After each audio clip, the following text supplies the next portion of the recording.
Good morning all of you. Today will discuss about the malaria. जो malaria वो फैलता कैसे है, मलेरिया होता क्या है।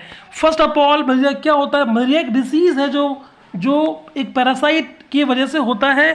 वो जो पैरासाइट वो मच्छर है जो घरों में आपके कोने कोने में छिपे होते हैं और आपको बाइट करते हैं, फिर आपको मलेरिया हो जाता है। लेकिन सबको नहीं होगा, सब मच्छर से नहीं होगा। वो वाले मच्छर जो प्लाज्मोडियम स्पीसीज के होते हैं वो वाले फैलाते हैं। और तो और वो जो मच्छर है, मस्कीटो है, वो पहले से इन्फेक्टेड होना चाहिए। अगर वो इन्फेक्टेड नहीं है तो कोई बात नहीं, आपको रात भर मच्छर काटेंगे, आपको कुछ भी फर्क नहीं पड़ने वाला है। आगे चलते हैं, देखते हैं कि ये मलेरिया क्या होता है। इसके बारे में थोड़ा सा कहानी भी है। ये वही कहानी है जो मैं आपको बताया। इसके काटने के बाद आपको थोड़ा सा सिक फील होगा और आप बीमार पड़ने लगेंगे और आपको फीवर हो जाएगा। बोलते हैं कभी बुखार आपको हो जाएगा। आगे चलते हैं, देखते हैं हम लोग ये किस कंट्रीज़ में होते हैं। वो कंट्रीज़ उस कंट्रीज़ में ये अनकॉमन होते हैं जो टेम्परेट क्लाइमेट्स में होते हैं। मतलब वो कंट्री जो टेम्परेट क्लाइमेट में है वहाँ पे ये अनकॉमन होते हैं। जो ट्रॉपिकल और सब ट्रॉपिकल कंट्रीज होती हैं ना, उसमें ये कॉमन डिजीज होती हैं। इसीलिए वहाँ पे कम से कम 290 मिलियन पीपल्स जो होते हैं वो हर साल इन्फेक्टेड हो जाते हैं और उसमें से 4 लाख जो होते हैं वो मर भी जाते हैं। आगे देखते हैं हम लोग। अब इस चीज़ों को कम करने के लिए जो हमारा वर्ल्ड हेल्थ ऑर्गेनाइजेशन है, जिसको हम लोग WHO बोलते हैं, WHO बोलते हैं। यहाँ मैंने पूरी बातें मेंशंस कर रखी है, आप लोग पढ़ के मतलब को समझना। हम तो आपको बता दे रहे हैं क्योंकि मैं पढ़ चुका हूँ। तो जो WHO है उन्होंने बताया कि उन्होंने रिकमेंड किया, बोल सकते हैं कि आप सभी लोग, जितने भी लोग हो, अगर आप लोगों को मच्छर से बचना है तो आप लोग बेड पे अपने नेट का इस्तेमाल करें। नेट का इस्तेमाल सबसे ज़्यादा बेस्ट तरीका होता है क्योंकि आप इससे केमिकल से बचेंगे।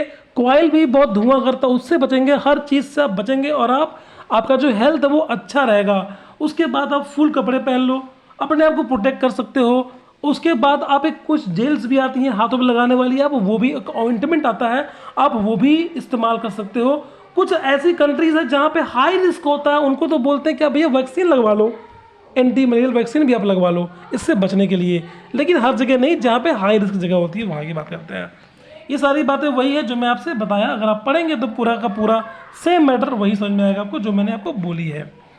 आगे बात करेंगे, सिम्टम की बात करेंगे, साइन एंड सिम्टम की। काटने के बाद होता क्या है, आपको फीवर आ जाएगा, ठंडी लगेगी, जनरल फीलिंग विद डिस्कम्फोर्ट हो जाएंगे, हेडेक आएगा, सर चकराएगा, नोज़िया वोमिटिंग कॉमन है, बाबा पट्टी हो सकती है, डायरिया इसको बोलते हैं, एब्डोमिनल में पेन, पेट में नीचे पेन हो जाएगा, मसल में पेन, जॉइंट्स में पेन हो जाएगी, फैटिक थका थका लगेगा आपको, रैपिड सांस बहुत लेंगे, हाँ हाँ करके सांस लेंगे। उसके बाद रैपिड हार्ट ले, खूब तेज से आपका हार्ट चलना शुरू हो जाता है और कफिंग भी आपको हो सकती है। ये सारे जो सिम्टम है वो जो मलेरिया है उसके सिम्टम है। अब यहाँ बात करते हैं कि जो मलेरिया वो फैलता कैसे है।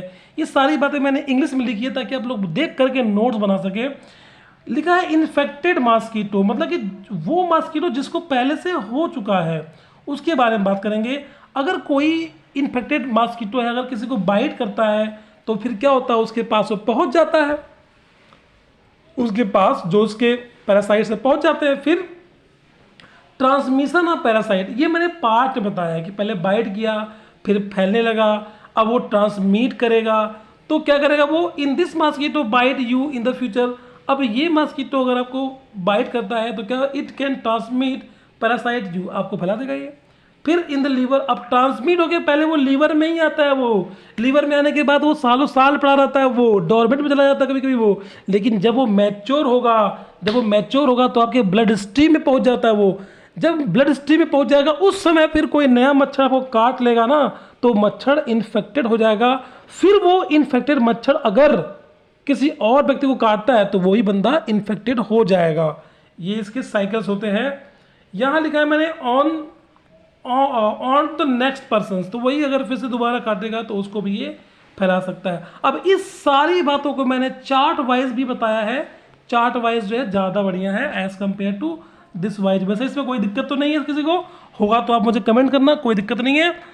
चार्ट देखते हैं, ये ज़्यादा बेटर तरीका होता है समझाने का। ये है प्लाज्मोडियम का स्पोरोजोइट्स होते हैं, ये फर्स्ट वेक्टर है, अभी ये घुसा हुआ है मॉस्किटो के अंदर। फिर ये मॉस्किटो इनिशियली किसी ह्यूमन को बाइट किया, फिर ह्यूमन से जो स्पोरोजोइट्स है वो हमारे लीवर में पहुंच गया, अभी लीवर में पड़ा रहेगा सालों साल तक।